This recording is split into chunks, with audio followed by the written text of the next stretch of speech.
नमस्कार मित्रांनो, स्वागत आहे तुमचं माझ्या या उपक्रमामध्ये ज्याचं नाव आहे विचार संस्कारांचे सोपान। मित्रांनो, आजची जी गोष्ट आहे ही गोष्ट माणसाच्या प्रवृत्तीची आहे, माणसाच्या वृत्तीची आहे। एक श्रीमंत माणूस आहे, खूप गडगंज संपत्ती त्या माणसाकडे आहे, प्रचंड संपत्ती, त्या मोजता येणार नाही एवढी संपत्ती त्या माणसाकडे आहे। तर तो श्रीमंत माणूस एक दिवस आपल्या मॅनेजरला बोलावतो आणि मॅनेजरला सांगतो की तू काय कर, माझी सगळी संपत्ती किती आहे, कुठे कुठे काय काय आहे हे तू मला सांग। तर तो जो मॅनेजर आहे तो मॅनेजर विचार करतो की एवढा पैसा सरांकडे आहे, एवढा पैसा या माणसाकडे आहे, आपण कुठे कुठे काय काय मोजणार, आणि एवढं सगळं जर मोजत बसलो तर आपलं आयुष्य जाईल, पण त्याची संपत्ती संपायची नाही। म्हणून तो काय करतो, दुसऱ्या दिवशी त्या श्रीमंत माणसाकडे जातो मॅनेजर आणि त्या माणसाला सांगतो, साहेब तुमच्याकडे पुढच्या 7 पिढ्या पुरेल एवढी संपत्ती आहे।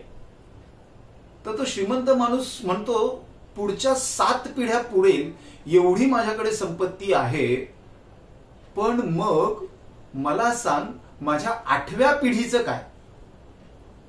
आणि हाच विचार त्या श्रीमंत माणसाच्या डोक्यामध्ये घर करून बसतो, माझ्या 8व्या पिढीचं काय, माझ्याकडे असलेली संपत्ती माझ्या पुढच्या 7 पिढ्यांना पुरणारी आहे, पण 8व्या पिढीचं काय होणार। हा विचार त्याच्या मनामध्ये घर करून बसतो आणि दिवसेंदिवस तो त्या विचाराने त्रस्त व्हायला लागतो, त्याची मानसिकता बिघडते, तो आजारी पडायला लागतो, त्याला सतत असं काहीतरी वाटायला लागतं की आपलं कुठेतरी काहीतरी दुखतंय, इथे मान दुखते, इथे पाठ दुखते, इथे अंग दुखतंय, मला ताप आलाय, असंच काहीतरी त्याला वाटायला लागतं आणि तो मानसिक दृष्ट्या खचायला लागतो। एकच विचार त्याच्या डोक्यामध्ये आहे की माझ्या 8व्या पिढीचं काय। त्याच्याकडे डॉक्टरांची फौज येते त्याला तपासण्यासाठी की काय प्रॉब्लेम आहे, कुठे शरीरामध्ये काय प्रॉब्लेम आहे, सगळ्या तपासण्या होतात आणि सगळे डॉक्टर सांगतात की साहेब तुम्हाला काहीच झालेलं नाहीये, तुम्हाला कुठल्याच प्रकारचा आजार नाहीये। तो माणूस म्हणतो, तरी पण मी आजारी आहे ना, मला कुठल्याच प्रकारचा जरी आजार नसला तरी पण मी सुदृढ नाहीये, मला आता ताप आल्यासारखा वाटतोय, मी आजारी आहे, तुम्ही का मान्य करत नाही, मला तुम्ही काहीतरी गोळी काहीतरी द्या, माझा आजार निघून गेला पाहिजे। तर ते डॉक्टर त्या माणसाच्या समाधानासाठी एक गोळी 1-2 गोळ्या लिहून देतात त्याला, पण तरीही त्या गोळ्या घेतल्यानंतरही तो काही माणूस बरा होत नाही, तो श्रीमंत माणूस त्या आजारातून बाहेरच पडत नाही। कारण मित्रांनो, तो प्रश्न त्याच्या मनामध्ये घर करून बसलेला असतो की माझ्या 8व्या पिढीचं काय। तर असाच एक दिवस त्याचा जवळचा एक मित्र त्याच्या घरी येतो आणि त्याला कळतं की असा असा प्रॉब्लेम आहे, म्हणून मग तो मित्र त्या माणसाला सांगतो की तू एक काम कर, अमुक अमुक ठिकाणी एक साधू महाराज आहेत, तू त्यांच्याकडे जा, ते तुला योग्य उपाय सांगतील, तुझ्या आजारावरती योग्य तो उपाय ते तुला निश्चितपणे सांगतील। तो श्रीमंत माणूस त्या साधूकडे जातो आणि साधू महाराजांना नमस्कार करतो आणि सांगतो की साहेब मी बरेच दिवस झाले पण माझा आजार काही जात नाही, मला सतत अस्वस्थ असल्यासारखं वाटतंय, तुम्ही मला योग्य औषधं द्या। तर तो साधू सांगतो, माझ्याकडे बाबा काही औषधं नाहीये, पण मी तुला एक उपाय सांगू शकतो। म्हणे काय करावं लागेल साहेब, काय करावं लागेल महाराज। साधू महाराज सांगतात की तू ज्या विभागामध्ये राहतोस त्या शहरामध्ये एकदम शेवटच्या टोकावरती जे घर आहे त्या घरामध्ये एक म्हातारी स्त्री राहते, तू तिच्याकडे जा आणि तिला 1.5 किलो पीठ दे, 1.5 किलो पीठ तू तिला दे, बस एवढंच कर, बाकी काहीही करू नकोस। तो श्रीमंत माणूस त्या साधू महाराजांकडून निघतो आणि निघताच तो त्याच्या मॅनेजरला सांगतो, मॅनेजर मी तिथपर्यंत पोचायच्या अगोदर, त्या बाईच्या घरी, त्या आजीच्या त्या म्हातारीच्या घरी पोचायच्या अगोदर त्या म्हातारीच्या घरी 4 पोती पीठ पोचलं पाहिजे याची काळजी घे। मी आता निघालोच आहे, पण मी पोचायच्या अगोदर त्या म्हातारीच्या घरी 4 पोती पीठ पोचलं पाहिजे।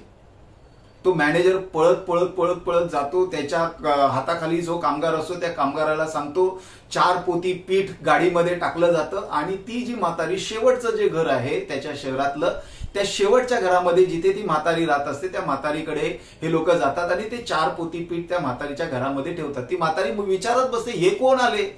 ती विचारते, तुम्ही कोण, तुम्ही कोण, माझ्या घरामध्ये कशी शिरला? ती बिचारी घाबरते.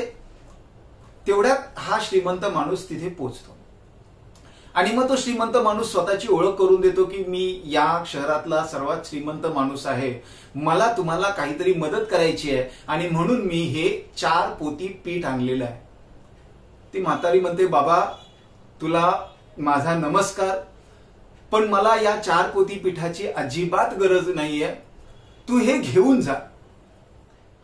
तर तो श्रीमंत माणूस म्हणतो, नाही मला तुम्हाला हे द्यायचंच आहे. ती म्हातारी म्हणते, मला बिलकुलच नको आहे, तू ठेवूच नकोस, तू अजिबात हे पीठ या ठिकाणी ठेवू नकोस, तू हे ताबडतोब घेऊन जा. तर तो श्रीमंत माणूस काही ऐकायलाच तयार नाही. तो श्रीमंत माणूस म्हणतो, आजी तुम्ही हे ठेवा, मी तुमच्यासाठी घेऊन आलेलो आहे. मग ती म्हातारी त्याला सांगते, बाबा तुला द्यायचंच असेल ना तर मला 1-1.5 किलो एवढंच दे, माझी गरज तेवढीच आहे, मला माझा आजचा किंवा उद्याचा दिवस निघाला तो पुरेसा आहे माझ्यासाठी, मला एवढं सगळं नको आहे, तू तुझं तुला परत घेऊन जा. आणि हे शब्द ज्या वेळेस तो श्रीमंत माणूस ऐकतो त्यावेळेस त्याला कळतं की ही म्हातारी एवढी गरीब आहे, आपण तिला 4 पोती पीठ देतोय, पण तरी पण ती फक्त आजचा किंवा जास्तीत जास्त उद्याचा विचार करते आणि आपण आपल्या पुढच्या 7 पिढ्यांना पुरेल एवढी संपत्ती आपल्याकडे असूनही आपण 8व्या पिढीचा विचार करत स्वतःला त्रास करून घेत बसलेलो आहे. हे पहिल्यांदा आपण बंद केलं पाहिजे. हे त्या श्रीमंत माणसाच्या लक्षात येतं आणि मग तो श्रीमंत माणूस गुपचूप सगळी पोती उचलतो, जेवढं त्या म्हातारीला आजीला पाहिजे तेवढं तिच्याकडे ठेवतो आणि बाकीचं सगळं उचलून घेऊन येतो. मित्रांनो, आपलं हे आयुष्य असंच आहे. अनेक वेळा आपल्याकडे बरंच काही असतं, आपल्याला पुरेल इतकं असतं, पुरून उरेल इतकं असतं, पण तरीही आपण फक्त चिंतेत असतो की पुढच्या पिढीचं काय, त्याच्या पुढच्या पिढीचं काय, आणि ह्याच चिंतेमध्ये आपण आपला आजचा दिवस जगायचं विसरून जातो.